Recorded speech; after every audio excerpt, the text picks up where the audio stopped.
My name is Lillian Price. I'm in my mid-30s now, and for most of my adult life, I've been the kind of woman people describe with soft words: steady, agreeable, low maintenance.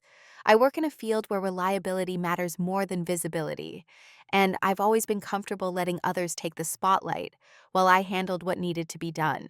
That comfort, I've learned, is often misunderstood. People tend to underestimate me, not in a dramatic way. No one ever said I wasn't capable. It was quieter than that. They assumed I wouldn't push back, that I'd smooth things over, that if something felt off, I'd swallow it for the sake of harmony. I looked like someone who would rather keep the peace than claim space, and for a long time, that assumption worked in everyone else's favor. This story isn't about rage or revenge, it's about awareness. It's about what happens when disrespect is small enough to be excused, public enough to sting, and repeated enough to become a pattern. The moment most people remember, my in-laws criticized me during our wedding reception in front of everyone, wasn't the beginning. It was simply the first time the truth had an audience. What you'll hear isn't a dramatic takedown or a cathartic shouting match. There are no villains twirling here, no sudden twists of luck.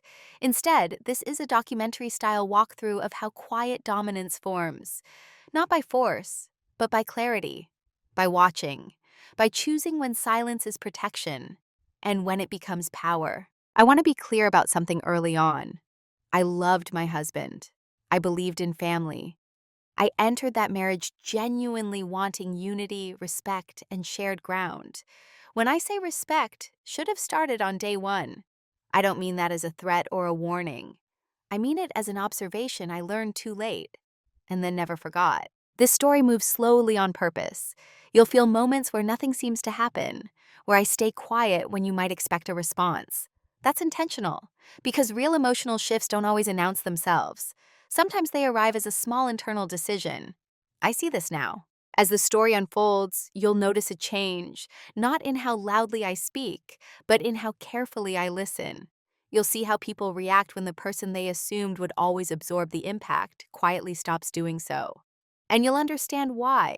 By the time anyone realized what had changed, there was nothing left to argue about. I'm telling this honestly, without exaggeration, and without asking you to take sides.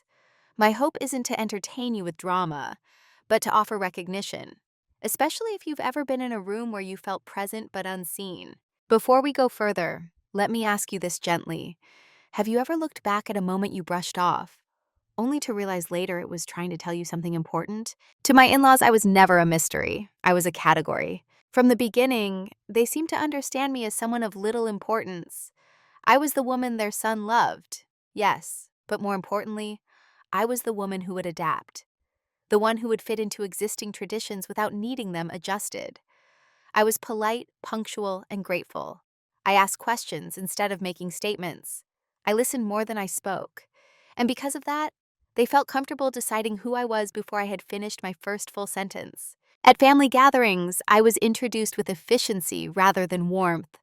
My job was summarized quickly, without curiosity. My opinions were acknowledged with nods that didn't invite follow-up. If I spoke and someone interrupted me, the conversation simply continued. No one circled back. No one noticed, including me at first. I don't say that with self-pity. I genuinely believe this was normal. I had grown up learning that harmony was built by minimizing friction, that being easy to be around was a form of kindness. So when I noticed the subtle hierarchy, who was deferred to, whose stories were retold, whose preferences shaped decisions, I adjusted myself accordingly. They didn't treat me poorly. That's important to say. They just didn't treat me as central. When plans were made, I was informed, not consulted.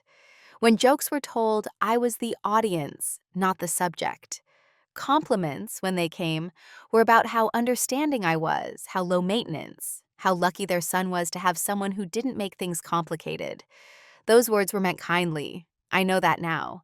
But they also carried an unspoken expectation. Stay this way. In photos, I stood slightly to the side. In conversations, I filled pauses when needed. I remembered birthdays, dietary restrictions, and preferred seating arrangements. I made mental notes about who disliked confrontation and who thrived on it. I became useful in ways that made the group function smoothly, without ever becoming someone whose absence would disrupt it. What's strange is that invisibility doesn't feel like a warning at first. It feels like safety. No one was watching me closely, which meant no one was challenging me.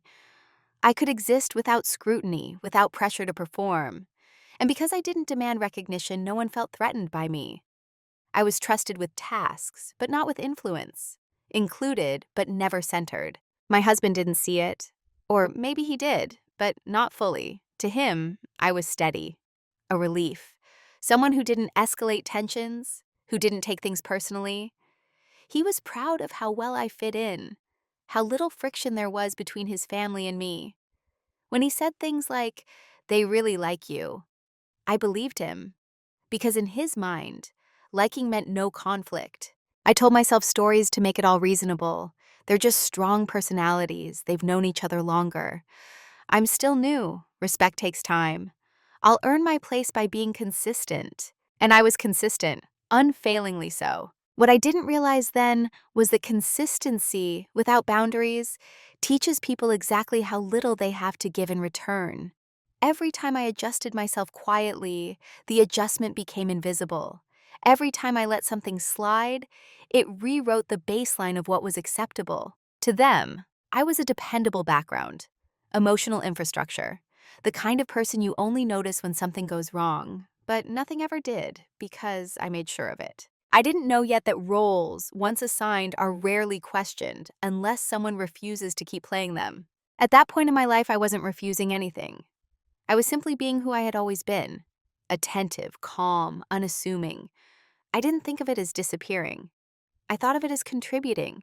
Looking back, I can see how clearly defined my place already was. Not because anyone announced it, but because everyone behaved as if it were obvious. And the truth is, I accepted that version of myself too. The first moment I remember wasn't loud. That's why it stayed with me. It happened months before the wedding, during a family dinner that felt comfortably routine. We were seated around a long table, plates half cleared, conversation drifting in the lazy way it does when people feel safe with one another. I was listening more than speaking as usual, letting the rhythm of their voices wash over me. Someone asked about the wedding planning. It wasn't directed at me. My mother-in-law answered first. She spoke about the venue choice, how they had suggested it early on, how practical it was, how it suited the family. She talked about the guest list, the menu, and the timing. All the decisions I had been part of. Some I had initiated. I waited for the natural pause where I might add something. It never came. Then she smiled in my direction, almost as an afterthought, and said, "Lillian's been very flexible. She's letting us handle most of it." The table hummed with approval. Flexible, easy, good-natured. I smiled too, automatically. There was nothing offensive in her words. That's what made them sharp. Because they rewrote the story of my involvement in a way that erased intention. I hadn't let them handle anything. We had discussed. We had agreed.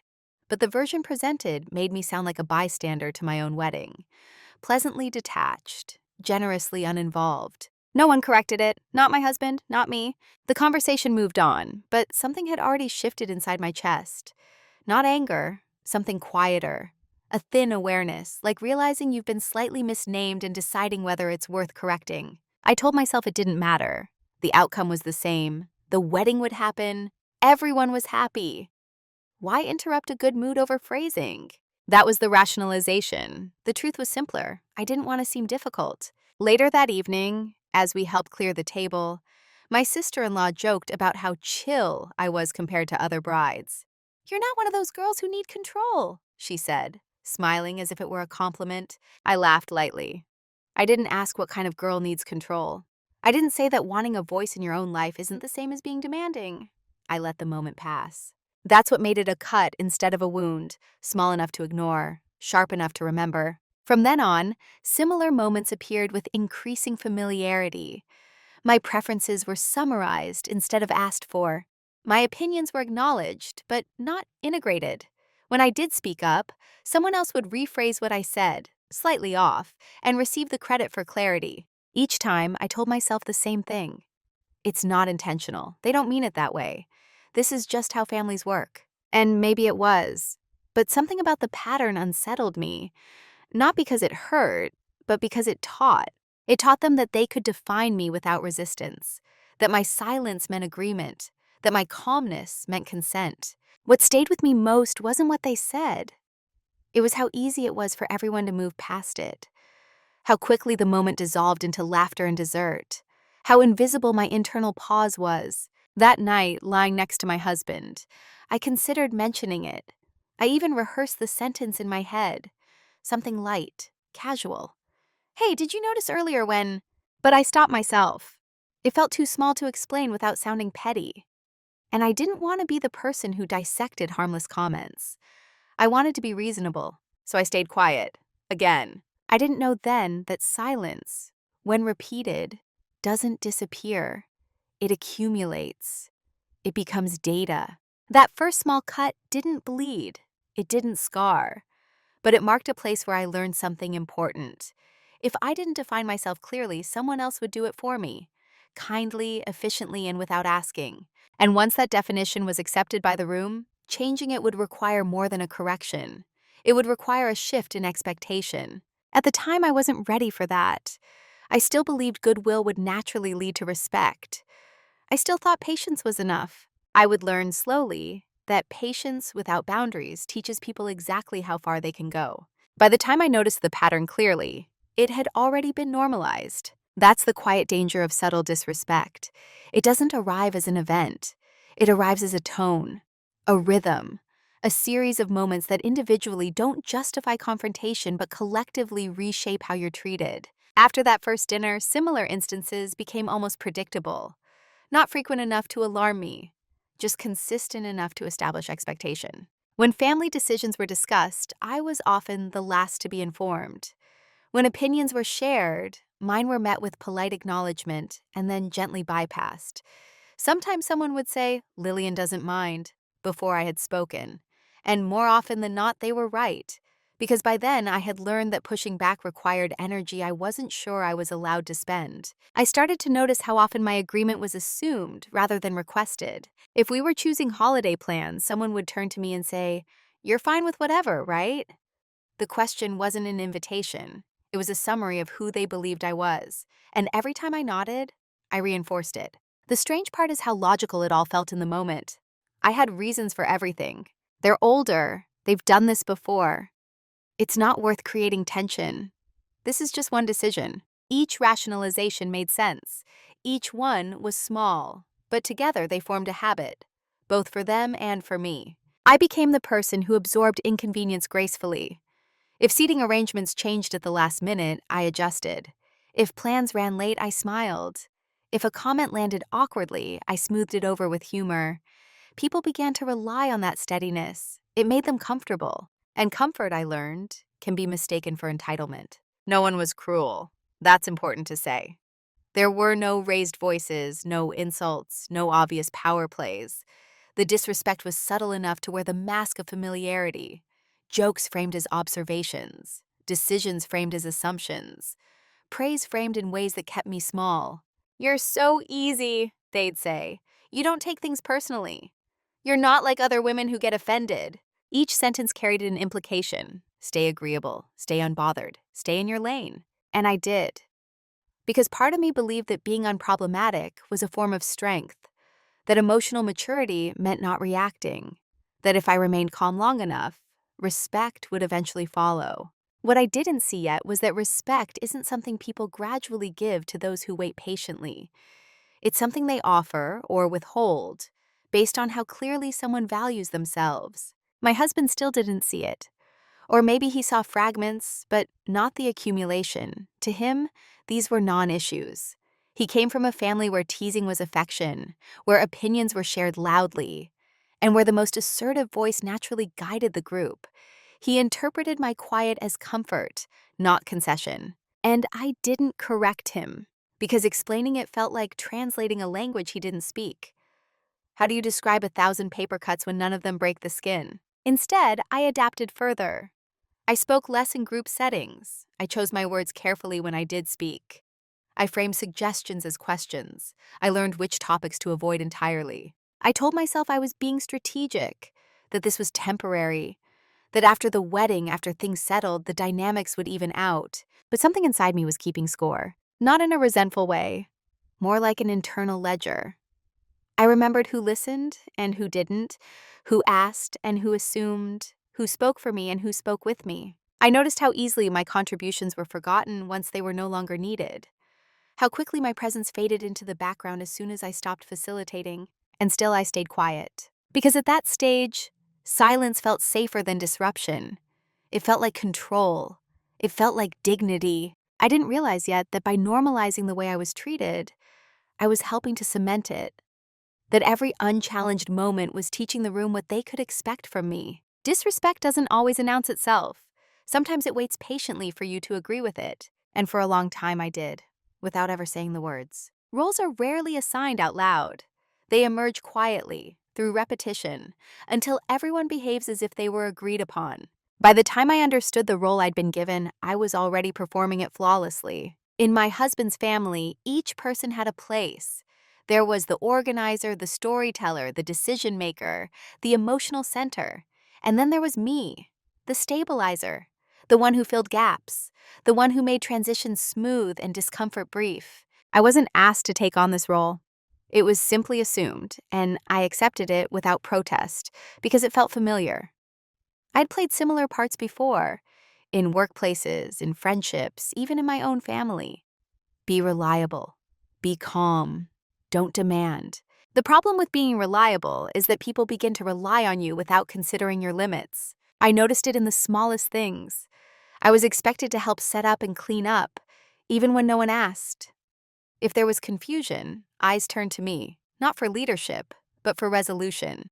I became the person who quietly handled logistics while others handled opinions. When conversations grew tense, someone would glance at me as if my presence alone might soften the mood. I was used as a buffer, a kind of emotional insulation that kept things comfortable for everyone else. And I complied, because saying no felt unnecessary, because it felt easier to manage things than to explain why I didn't want to. What I didn't see at first was how this role limited me. I wasn't invited into decision-making spaces because my value had been defined elsewhere. I was appreciated for my flexibility, not my perspective. For my availability, not my authority. When I did express a preference, it was often reframed as a suggestion rather than a stance. Lillian thinks maybe, someone would say, even when I had been clear. My certainty was softened for group consumption. Over time, I began to internalize the role myself. I stopped expecting to be consulted. I anticipated needs instead of voicing my own. I measured my success by how smoothly things went, not by whether I felt seen. There's a particular kind of invisibility that comes from being useful. It doesn't feel like neglect, it feels like purpose. And that's why it's so easy to stay. My husband benefited from this dynamic, even if he didn't realize it. Life with me was easy. I handled details. I remembered things. I absorbed tension. When his family praised how well I fit in, he took it as a compliment to both of us. I didn't correct him, because on the surface, everything was working. But underneath, something was shifting. I started to notice how little room there was for me to change. How any deviation from the role, any moment of hesitation or disagreement, was met with surprise. Not anger, just confusion. As if I were stepping out of character. That's when it became clear. I wasn't just being perceived a certain way. I was being relied on to stay that way. The system worked because I made it work. And systems don't like disruption. I began to understand that if I ever wanted to be treated differently, I would first have to stop being so convenient. That respect in this context wasn't going to arrive as a reward for endurance. It would require a shift in how I showed up, or didn't. At that stage, I wasn't ready to make that shift publicly. But internally, the awareness had landed. I could see the structure now, the expectations, the invisible lines I was never meant to cross. And once you see a role clearly, it becomes very difficult to keep playing it unconsciously. I didn't feel angry. I felt alert. Because for the first time, I understood that the version of me they were comfortable with wasn't the full version of me. It was a function. And functions, once they stop serving, are quietly replaced. That realization stayed with me as the wedding approached, as expectations increased, as my usefulness became more visible, and my voice less so. I didn't know yet how or when things would change, But I knew something important had already shifted. I had stopped confusing my role with my worth. The shift didn't happen during an argument. It didn't happen during a confrontation. It happened in a moment so quiet that no one else noticed it at all. It was a weekday afternoon, the kind that feels suspended between obligations. I'd taken a few hours off work to finalize some last wedding details, confirmations, emails, schedules. I was sitting alone at the small desk in our apartment, a cup of tea going cold beside me, my notebook open. I remember pausing mid-sentence, pen hovering above the page, because something felt off. I had just received a message from my mother-in-law. It was polite, efficient. She had updated me on a change to the reception schedule. Not asked, updated. The phrasing was careful, almost considerate, but the assumption was clear. The decision had already been made. Normally, I would have acknowledged it and adjusted. That was my role. Instead, I reread the message slowly. Not to find fault, but to understand why my chest felt tight. And in that moment, something clicked. I realized I wasn't upset about the change itself. I was upset about the pattern, about how often decisions about my life were being communicated to me after the fact, about how rarely anyone paused to ask what I thought before moving forward. I leaned back in my chair and did something I hadn't done before. I didn't respond. Not out of spite, not as a tactic. I simply stopped. I let the message sit. I let the silence stretch. And as I did, I noticed how unfamiliar it felt. How quickly my mind rushed to justify replying. They'll think I'm annoyed. They'll worry something's wrong. It's rude to leave messages unanswered. But underneath that urgency was something else. A question I had never asked myself before. Why is it my responsibility to immediately smooth over decisions I wasn't included in? That question didn't accuse anyone. It didn't demand action. It simply existed.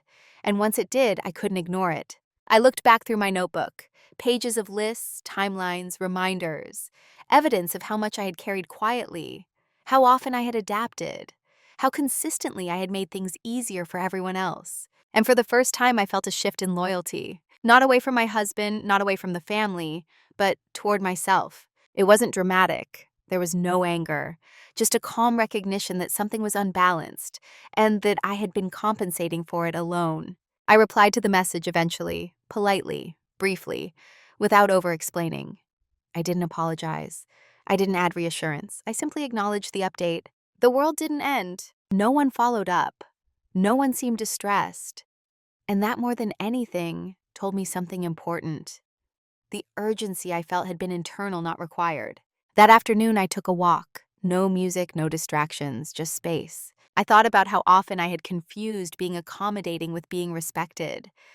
I had believed that patience would naturally be rewarded, how I had waited for someone to notice my restraint and meet it with care. What I understood then was simple and unsettling.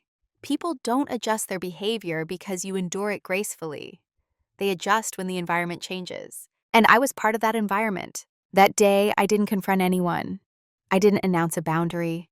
I didn't make a decision that anyone else could see. But internally, something irreversible had begun. I stopped interpreting discomfort as something to immediately resolve. I started treating it as information. I began to notice my own reactions without judging them. There was a slight tightening when assumptions were made. The mental fatigue after group interactions. The quiet relief I felt when I didn't rush to fix things. Those sensations had always been there. I just hadn't listened to them. From that point on, silence wasn't just a habit. It became a choice. And choices, even small ones, have weight. By the time I returned home that evening, nothing had changed on the surface. The wedding plans were still moving forward. The family dynamics were intact. But the version of me who automatically absorbed imbalance was gone. In her place was someone observant, someone patient, but no longer passive. Someone who understood that respect doesn't begin when you demand it. It begins when you stop betraying yourself to keep others comfortable. I didn't know yet where that realization would lead. I only knew that I would not unsee it. Once silence became a choice, everything sounded different. I didn't announce any changes. I didn't correct anyone's assumptions out loud. On the surface, I remained exactly as I had been, polite, present, cooperative. But internally, the way I engaged shifted. I stopped volunteering explanations. When plans were discussed and my opinion wasn't requested, I didn't rush to insert it. When decisions were communicated rather than discussed, I acknowledged them without cushioning the impact. No added reassurance. No emotional labor to make others feel comfortable about excluding me. At first, no one noticed. That was the point. People are accustomed to patterns, not intentions. As long as the surface remains familiar, they assume nothing has changed underneath. And for a while, the system continued to run as it always had, just with slightly less fuel. I noticed how often people expected me to fill in gaps, to smooth transitions, to anticipate needs. And I noticed what happened when I didn't. Small pauses appeared in conversations, awkward moments where someone realized they'd spoken for me without checking. Logistics took longer to resolve. Tension lingered instead of being quietly absorbed. Nothing broke, but things weren't as seamless. And that discomfort didn't land on me anymore. That was the difference. My silence was no longer self-erasure. It was an observation. When my mother-in-law made a comment about how easygoing I was, I smiled without agreeing. When someone assumed I'd handle a task, I waited for them to ask. Sometimes they did, sometimes they didn't. Each interaction became data. I watched who adapted and who didn't, who noticed the shift and who relied on inertia, who respected the pause and who tried to rush past it. What surprised me most was how quickly silence was misinterpreted. They didn't think I was setting boundaries. They thought I was tired, distracted, busy. Some assumed I was stressed about the wedding. Others assumed I was still the same, just temporarily less available. No one considered that I might be choosing this. And that told me something important. They weren't paying attention to me as a person. They were paying attention to my function. I didn't correct that assumption either. Because for the first time, I wasn't trying to be understood. I was trying to understand. I noticed how my husband reacted. At first, he didn't. He was used to me handling things quietly, and when I didn't, he filled in the gaps, temporarily. He asked a few questions. I answered honestly, without complaint. "I'm just stepping back a bit," I said once. Not defensively, just factually. He accepted that explanation easily, which, again, told me something. My constant presence had been expected, but not deeply examined. As the wedding drew closer, the pressure increased. More opinions, more last-minute changes, more opportunities for me to resume my old role. I didn't. Not aggressively, not dramatically, just consistently. Silence, used this way, is uncomfortable for people who are used to easy access. It forces them to sit with their own assumptions. It exposes how much they relied on what you provided without acknowledging it. And yet, no one confronted me, because there was nothing to confront. I wasn't refusing, I wasn't disagreeing, I wasn't making demands. I was simply no longer compensating. That distinction matters. Quiet dominance doesn't announce itself. It creates space and waits to see who respects it. In those weeks, I learned more about my in-laws than I had in the entire year before. I saw who valued efficiency over inclusion, who prioritized tradition over consent, who confused calmness with compliance. And I learned something about myself too. I learned that my voice didn't need to be loud to be firm, that presence doesn't require constant participation, that silence, when chosen consciously, can be more revealing than any argument. By the time the wedding day approached, the dynamics had already shifted, subtly, invisibly. The foundation was no longer reinforced by my quiet labor. They just didn't know it yet, and neither did I know how far this shift would go. I only knew that I would not return to who I had been before. Because once silence becomes a choice, it stops being something others can take from you. What they never noticed was that while I was quiet, I was paying attention. Not out in a suspicious way, not with resentment, with clarity. When you stop performing a role, you gain time, mental space, energy that was previously spent on smoothing, adjusting, and compensating. That space has to go somewhere. For me, it went into observation. I began to see the structure beneath the interactions. I noticed who made decisions and who merely announced them, who spoke with authority and who borrowed it, who relied on tradition as justification, and who relied on others to absorb the consequences. I noticed how often my name was used as shorthand. "Lillian's fine with it." "Lillian doesn't mind." "Lillian will understand." Each sentence revealed more than it intended to. I also began to notice inconsistencies, small ones, but meaningful. Stories that changed slightly depending on who was present. Financial assumptions that were made casually, without confirmation. emotional narratives that position certain people as generous and others as demanding, regardless of facts. I didn't challenge any of it. Instead, I documented. Not formally at first, just mental notes, patterns, timing, language, who said what and when, who followed up and who didn't, who benefited from decisions framed as for everyone, and who quietly adjusted around them. I realized something unsettling. The system depended on people like me staying unrecorded. As long as I remained invisible, there was no counterbalance, no memory, no alternative account. The story belonged to whoever told it most confidently. So I started writing things down, not to use against anyone, not as evidence, simply as a record.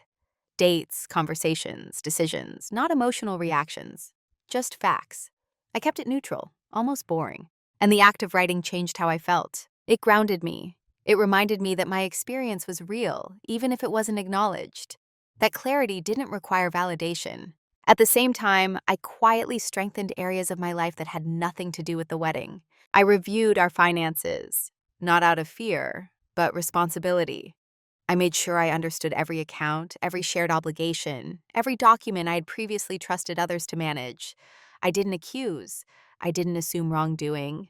I simply made sure I knew where I stood. Knowledge is a form of calm. I also stopped oversharing emotionally. When asked how I was feeling, I answered honestly, but briefly.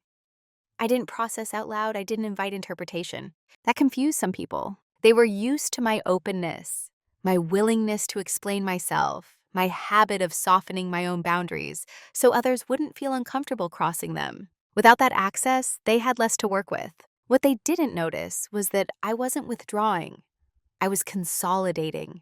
I was becoming precise. I noticed how often family was invoked selectively, how loyalty flowed upward, not outward, how respect was expected from me, but not modeled toward me. And instead of reacting emotionally, I asked myself a different question. If this dynamic never changed, could I live with it long term? That question didn't demand an immediate answer, but it reframed everything. I began to see the wedding not just as a celebration, but as a signal, a public crystallization of private dynamics. How people treated me then would likely define how they treated me after. And I paid close attention to who checked in with me privately and who didn't. Some people did, quietly, without an agenda. Those moments mattered. They told me who saw me as a person, not a role. Others remained comfortable with assumptions, with narratives that benefited them, with my silence interpreted as agreement. I didn't correct them, because correction teaches people how to adjust just enough to maintain the system. Observation teaches you whether the system is worth staying in at all. By the time the wedding week arrived, I had learned more than anyone realized. I knew where I stood, I knew what I contributed, and I knew exactly how replaceable I was. To them, that knowledge didn't hurt. It clarified. What they never noticed was that I wasn't waiting for respect anymore. I was evaluating alignment. And once you start doing that, everything changes, quietly, decisively, and without needing permission. The reveal wasn't dramatic. There was no moment where I gasped or felt triumphant. It came the way most truths do, quietly, once you finally stop looking away. It happened late one evening, a few days before the wedding. The apartment was still. My husband had fallen asleep on the couch, exhausted from work and last-minute errands. I sat at the dining table with my notebook open, the room lit by a single lamp. I wasn't searching for leverage. I wasn't plotting. I was simply reviewing finances, schedules, obligations, making sure everything was in order before a life transition that everyone said would change everything. And in the process of reviewing, I noticed something that had always been there. The imbalance wasn't just emotional, it was structural. There were assumptions baked into the marriage that had never been discussed out loud. Expectations about time, availability, support, especially toward his family, that were treated as natural extensions of being his wife, not requests, not negotiations, defaults. I traced those assumptions back through conversations, decisions, and phrasing. How often we had been used when the burden would land on me.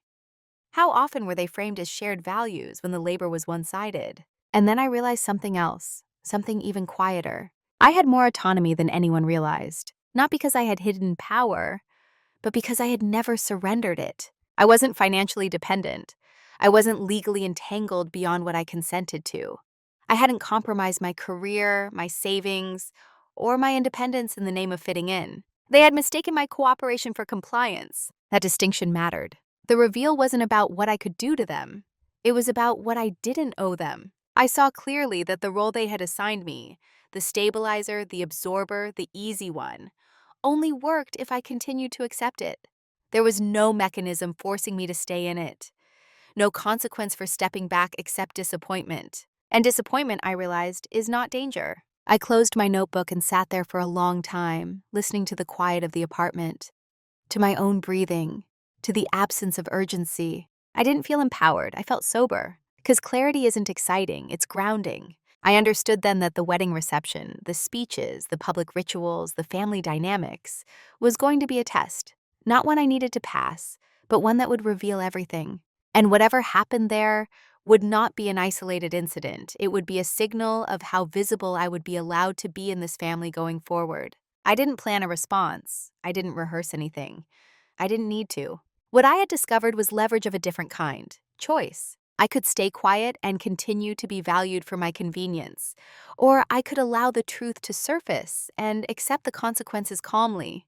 Either way, I would be intact. That was the reveal. Not that I could hurt anyone, but I could walk away from roles that required me to shrink. And once you know that, you don't need to rush. You don't need to threaten. You don't need to warn. You just wait and let people show you exactly how much respect they believe you deserve. By the time I went to bed that night, I felt steady. Not resolved, not tense, just clear. Whatever happened next wouldn't define me. It would define them. The decision point didn't arrive with urgency. It arrived with options. That's how I knew it was real. Urgency pressures you. Options reveal agency. The morning of the wedding, I woke before my alarm. The room was quiet, the light just beginning to slip through the curtains. I lay there for a moment, noticing how calm my body felt. No racing thoughts, no tight chest, just awareness. I knew that day would be symbolic. Not because of the ceremony itself, but because of what it would expose. I had already mapped out the possible paths. I could continue as I always had. Smile, absorb, deflect, let comments slide, allow public moments to rewrite private realities, maintain harmony at my own expense. I could confront things directly, correct people, challenge assumptions, draw lines in real time. That option existed. It would have been justified. But I knew what it would cost. Emotional escalation, defensiveness, denial, noise without resolution. Or I could choose the quietest option of all. I could let the truth appear without commentary. That option felt irreversible, because once you allow people to show you who they are publicly, you can't pretend you didn't see it, and neither can they. The wedding ceremony itself was beautiful, intimate, balanced. For a brief window, everything felt aligned. I allowed myself to be present there fully. That moment belonged to us. The reception was different. Families merge in public spaces. Hierarchies become visible. Micro decisions are made on the fly, often without reflection. I stayed observant. I noticed who spoke about our family without ever looking at me. I noticed how certain jokes were framed, whose comfort they prioritized, whose presence they assumed. And then it happened. During the reception, in front of friends, colleagues, and extended family, my in-laws made comments that were framed as humor, but landed as critique, about how I was lucky to be joining such a close-knit family, about how I'd need to adjust to their ways, about how patience and flexibility would be important, said with a smile that invited laughter. My in-laws criticized me during our wedding reception in front of everyone. The room responded the way rooms often do. Nervous laughter, polite smiles. No one is quite sure whether to lean in or look away. I felt the moment land. And I felt something else too, stillness. I didn't blush, I didn't freeze, I didn't respond. I met their eyes briefly, calmly, not defensively, and then I let the moment pass. That was the decision. I chose not to rescue the narrative. I chose not to soften it, not to explain, not to joke it away, not to correct it privately later, as if it hadn't happened publicly, because respect should have started on day one. And if it didn't, I wasn't going to manufacture it in real time. What I understood in that moment was this: any response I gave would teach them something. And the most honest lesson was silence. Silence that didn't apologize. Silence that didn't collapse. Silence that allowed discomfort to exist where it belonged. I saw the shift ripple outward, subtle, confused. Some guests glanced at me, checking for a reaction. Some looked down. Someone changed the subject too quickly. The system adjusted, awkwardly, and I stayed exactly where I was, present, composed, unmoved. That was the irreversible choice. Because once you allow disrespect to sit in the open without absorbing it, you change the dynamic permanently. You make it visible, you remove its protection. I didn't know yet what the consequences would be. I didn't need to. I knew only that I would not explain myself afterward. I would not negotiate dignity. I would not pretend it hadn't mattered. The decision wasn't to leave. It wasn't to fight. It was to remember. And from that point on, everything that followed was already in motion. After the reception ended, life didn't pause the way people expect it to after a symbolic moment. There was no immediate fallout, no confrontation, no apology, no dramatic shift in tone, which told me everything I needed to know. Disrespect, when unchallenged publicly, is often quietly archived by the people who benefit from it. It becomes something that happened, not something to be addressed. And because I didn't react the way they anticipated, didn't laugh it off, didn't protest, didn't seek reassurance, the moment remained unresolved. That unresolved space was where I moved. I didn't bring it up on our wedding night. I didn't rehash it on the honeymoon. I didn't ask my husband to defend me or interpret it for me. I let the memory sit exactly as it was, unaltered, unsoftened. Instead, I focused on logistics. Marriage changes the way systems interact, financially, legally, socially. I made sure I understood every change before it happened. I reviewed documents carefully. I asked neutral questions. I clarified expectations without framing them as emotional concerns. When my husband talked about future plans that involved his family, holidays, obligations, shared responsibilities, I listened closely, not to argue, but to understand the assumptions beneath his words. And when those assumptions included me by default, I didn't immediately agree. I asked follow-up questions. How often? What does that look like in practice?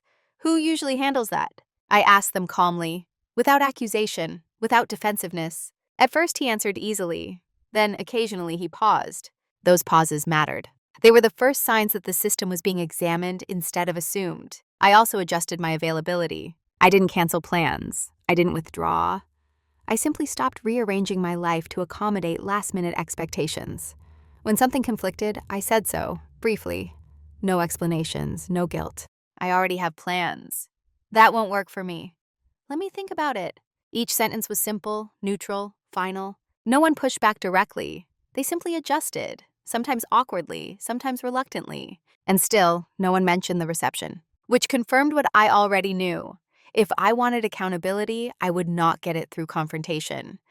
I would get it through consistency. I continued documenting, not obsessively, just clearly. Conversations, decisions, patterns. Not because I expected to use them, but because clarity requires memory. Emotion fades, records don't. I noticed how often the phrase family expectations was used as a justification. And I noticed how rarely those expectations were reciprocal.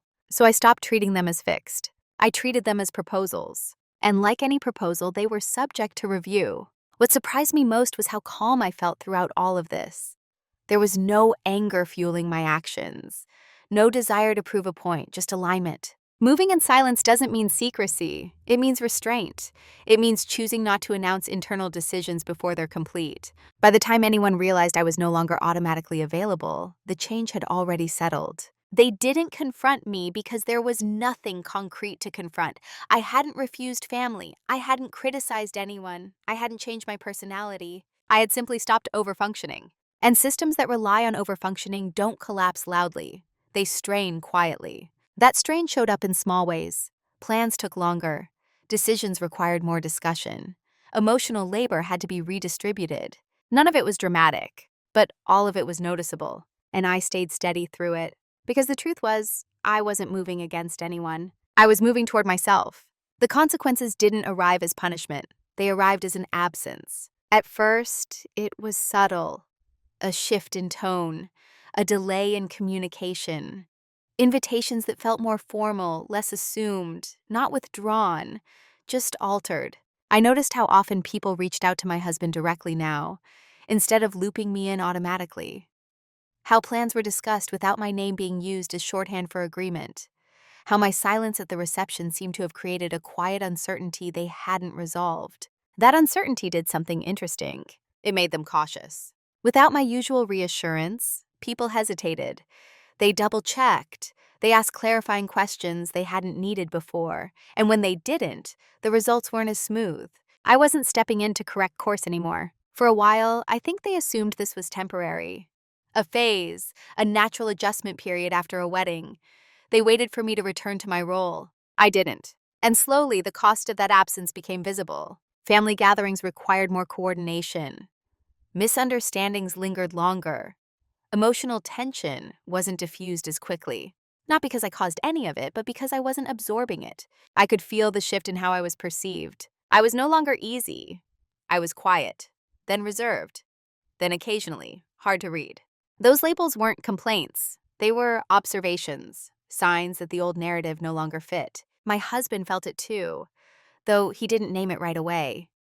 He mentioned feeling more pressure during family interactions, more responsibility to manage expectations, to mediate. For the first time, he experienced what I had been doing quietly all along, and that changed how he listened. One evening, weeks after the wedding, he asked me, carefully, how I'd felt about the reception. I didn't rush to answer. When I spoke, I didn't accuse. I didn't dramatize. I described the moment as it happened, the words, the setting, the lack of response, and then I stopped. I didn't tell him how to feel about it. I didn't demand validation. I let the reality stand on its own. He was quiet for a long time. I didn't realize it landed like that, he said eventually. I believed him. But I also understood something important. Realization doesn't undo impact. What followed wasn't an apology tour or a sudden shift in family behavior. It was more gradual, more uncomfortable. Some family members became distant, polite but less warm.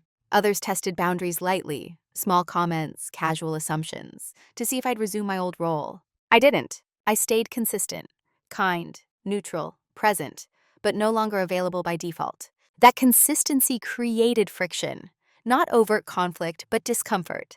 And discomfort often reveals where respect was missing. I noticed who adapted and who resented the change, who made an effort to engage with me directly, and who withdrew when they realized I wasn't going to carry the emotional load for them. Those responses were informative. What mattered most was how I felt. I didn't feel vindicated, I felt grounded. There was a clarity in knowing that the peace I had previously maintained came at a cost, and that I was no longer paying it alone. The consequences weren't dramatic, but they were irreversible. Once you stop compensating, people either step up or step away. And either outcome tells you everything you need to know. By the time anyone tried to fix things, the window for easy repair had already closed. Not because I was unwilling to talk, but because the underlying assumption that things could simply return to how they were was no longer true. The first attempt came disguised as concern. My mother-in-law invited me to lunch, just the two of us. Her tone was warm, almost nostalgic. She spoke about how busy things had been, how families sometimes miscommunicate, how she hoped everything felt settled now that the wedding was over. I listened carefully. What she didn't mention was the reception. What she didn't acknowledge was the public nature of the comments. What she didn't ask was how I had experienced any of it. The conversation was framed as maintenance, not accountability. When she finally paused, clearly expecting reassurance, I offered something honest, but limited. I'm comfortable with where things are right now, I said. It wasn't a challenge. It wasn't an accusation.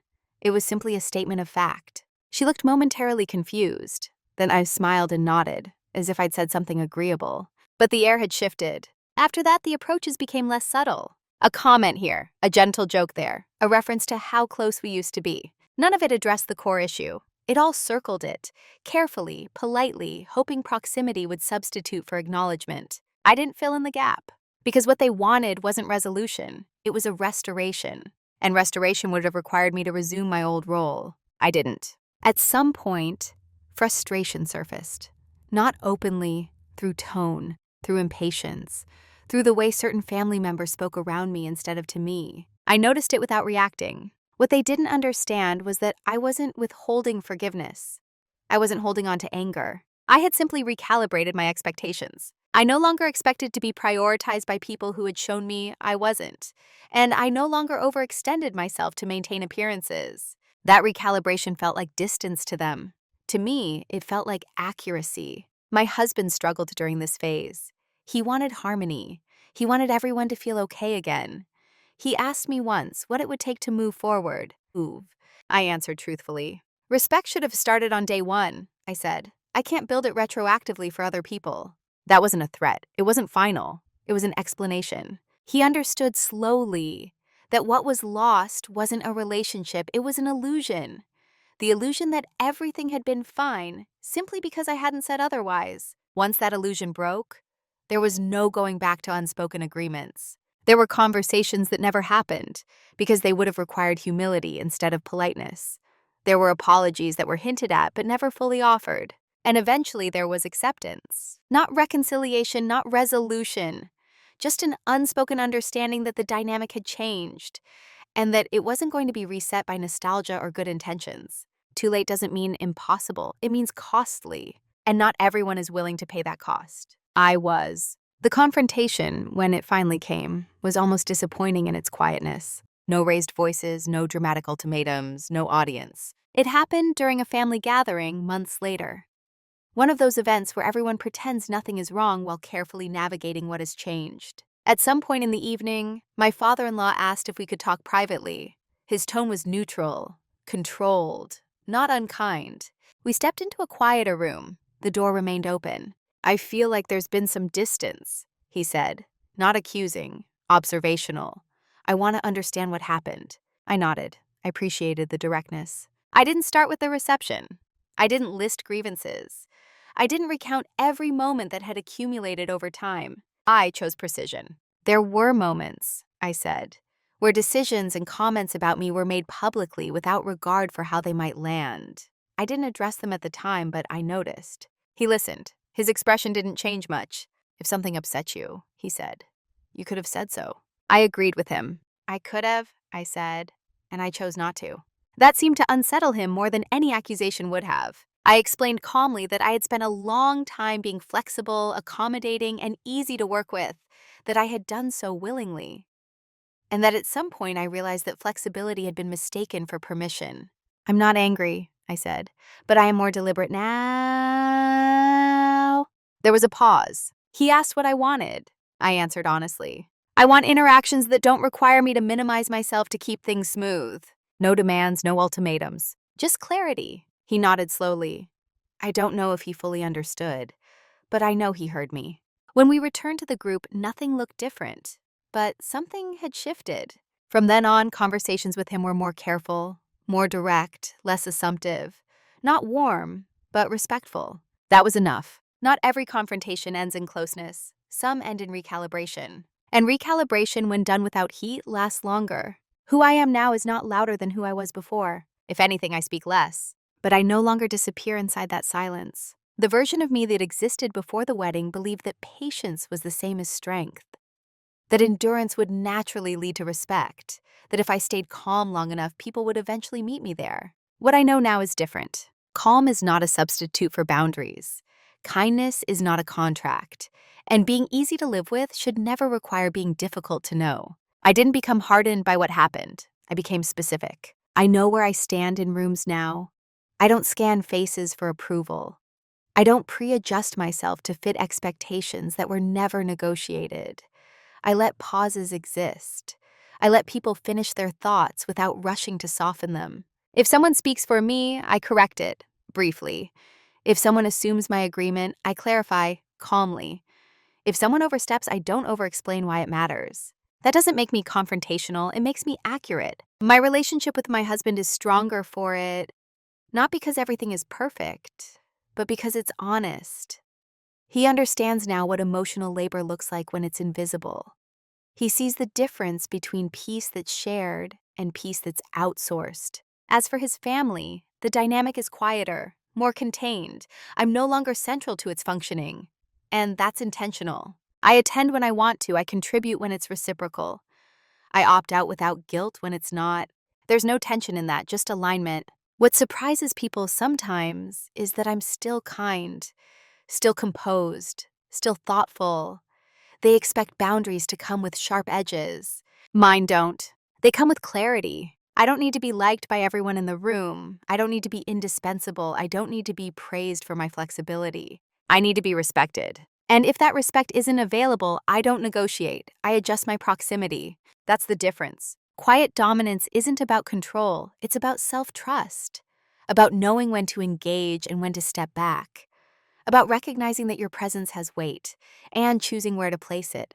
I didn't lose anything by changing, I gained accuracy. I gained the ability to stand in public moments without shrinking, to let discomfort exist without rushing to fix it, to walk away from roles that require my silence as payment. Who I am now is someone who understands that respect should have started on day one, but also that it's never too late to stop accepting less.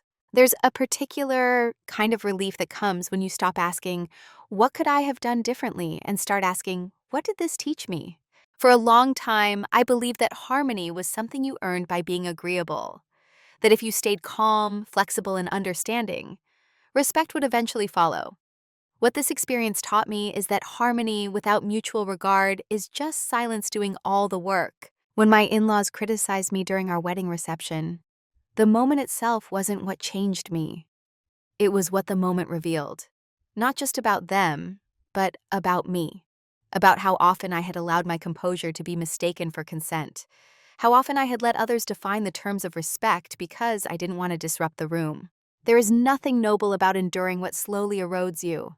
And there is nothing cruel about stepping back when dignity requires it. The moral of this story isn't that you should confront every slight or demand apologies from people who may never understand.